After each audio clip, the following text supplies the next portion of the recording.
Today, we're going to talk about a business term called planned obsolescence. And this is when a company makes products that are supposed to break down so that you'll have to buy a new one. This topic came up because my lady was telling me today about how she bought a pair of Reef flip-flops 20 years ago. And the flip-flops were great, and they've worn down a little bit, but generally speaking, they've held up quite well. Now, she's ready to buy another pair, but this pair is doing great.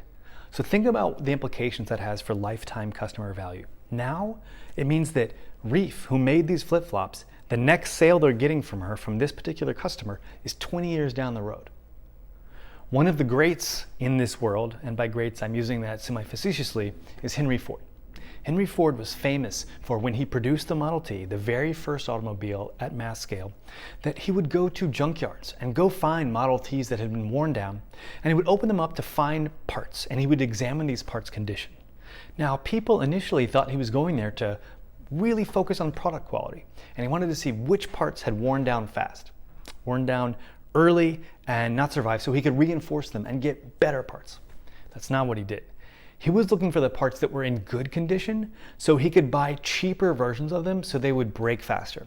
Because the faster they break, the faster that this customer would need to buy that part again. And in his mind, they could buy it from Henry.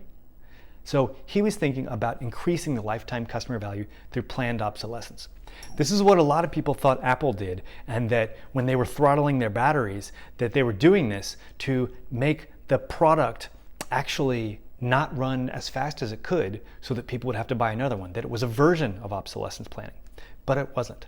The fact of the matter is that if you run the iPhone overclocked, if you run it really hot, really fast, it kills the battery actually fairly quickly. So they were doing this as a battery preservation mode.